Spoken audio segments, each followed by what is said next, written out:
विधायक हैं यहां के, जिसको आप और हमने उनके लिए बड़ी मेहनत की, आपने क्या क्या किया अल्लाह ही जानते हैं। वो क्या किए, तेजस्वी से दौलत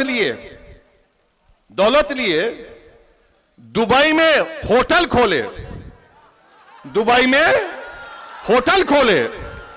होटल का नाम क्या लिखा, हैदराबादी बिरयानी। चलो शुक्रिया आजाद, कम से कम तुमने हैदराबाद को याद तो किया अपना जमीर बेचकर। अब बताइए आप ये कैसे लोग हैं। मगर हमारी तारीख गवाह है, करबला के मैदान में इमाम हुसैन को शहीद करने वाले गैर नहीं थे, मुसलमान थे। करबला के मैदान में इमाम हुसैन के साथ नमाज पढ़ते थे और नमाज के बाद आले रसूल पर तीर बरसाने वाले मुसलमान थे। टीपू सुल्तान को शहीद करने वाले गैर नहीं थे, मुसलमान थे। सिराजुद्दौला को नुकसान पहुंचाने वाले मुसलमान थे।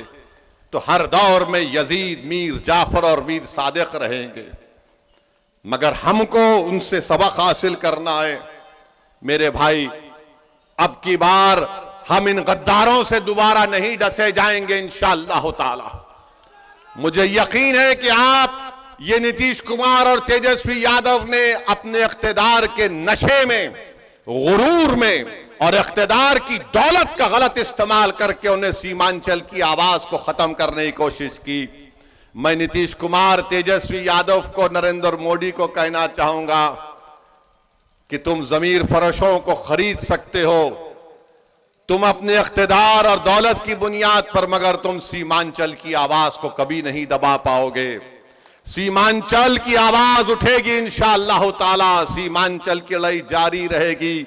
मैं मर भी जाऊंगा, मैं खबर में, मेरी जिस्म गल जाएगा मट्टी में, मगर सीमांचल की आवाज गूंजती रहेगी इंशाअल्लाह ताला।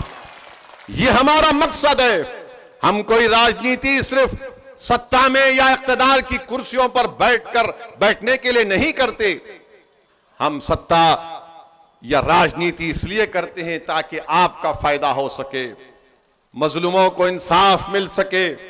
और आपकी आवाज ये सिर्फ किशनगंज की पार्लियामेंट की सीट, सिर्फ सीमांचल की आवाम की आवाज नहीं है, ये भारत के 100 करोड़ गरीब और मजलूम आवाम की एक आवाज भी है, जो बड़ी नजरों से देख रही है कि अब के बार किशनगंज से कौन जीत कर आएगा, जो बड़ी उम्मीद लगा कर बैठे हुए हैं कि कौन हमारी मस्जिदों की हिफाजत की आवाज उठाएगा, कौन शरीयत मोहम्मदी सल्लल्लाहु अलैहि वसल्लम की हिफाजत की आवाज उठाएगा, कौन ना सिर्फ सीमांचल की लड़ाई लड़ेगा बल्कि जो मजलूम जेलों में सड़ रहे हैं उनकी रिहाई की बात करेगा, कौन इस अंधेरे का खात्मा करेगा जो हमको तबाह और बर्बाद करना चाहता है।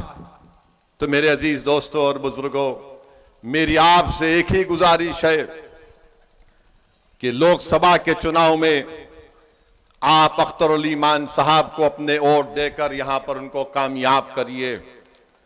और इंशाअल्लाह ताला मुझे यकीन है कि हैदराबाद और औरंगाबाद और किशनगंज और दूसरे मुकामात पर हम अभी फैसला नहीं किए, हम फैसला करेंगे। अब की बार भारत की लोकसभा में असदुद्दीन ओवैसी, इम्तियाज जलील और अख्तरुल ईमान और दीगर लोग इंशाअल्लाह जीत कर जाएंगे। आपकी आवाज हम थे और रहेंगे। और कभी भी इन लोगों की बातों पर यकीन मत करिए, बोलते हैं बी टीम है। अरे नीतीश तो कितने मर्तबा कुलाटी मार चुका है। माने अगर गिरगुट को और नीतीश को साथ रख दिया जाए तो गिरगुट भाग जाएगा, इससे मुझे बचना है। इतने रंग नीतीश बदल देते हैं, मगर जिम्मेदार तो यही गठबंधन के लोग हैं।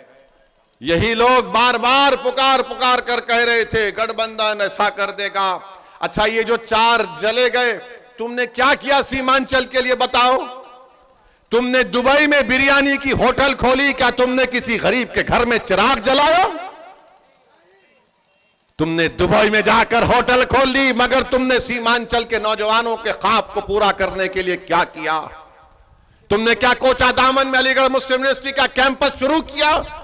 मुख्यमंत्री तुम्हारा, डिप्टी चीफ मिनिस्टर तुम्हारा, पूरी हुकूमत तुम्हारी, पुलिस तुम्हारी, नौकरशाही तुम्हारी। अरे तुम कमजोर हो, तुम्हारी कोई कीमत नहीं है। कीमत अख्तरुल ईमान की है, क्योंकि अख्तरुल ईमान के पास ईमान है। मेरे अजीज दोस्तों और बुजुर्गों, ये इन बातों को आप जरा संजीदगी से गौर करिए। और जो लोग मंजलिस पर तनकीद करते हैं, मंजलिस फिरका परस्त पार्टी है, नहीं है मंजलिस। हम किसी समुदाय के खिलाफ ना थे, ना है, ना कभी रहेंगे इंशाअल्लाह ताला।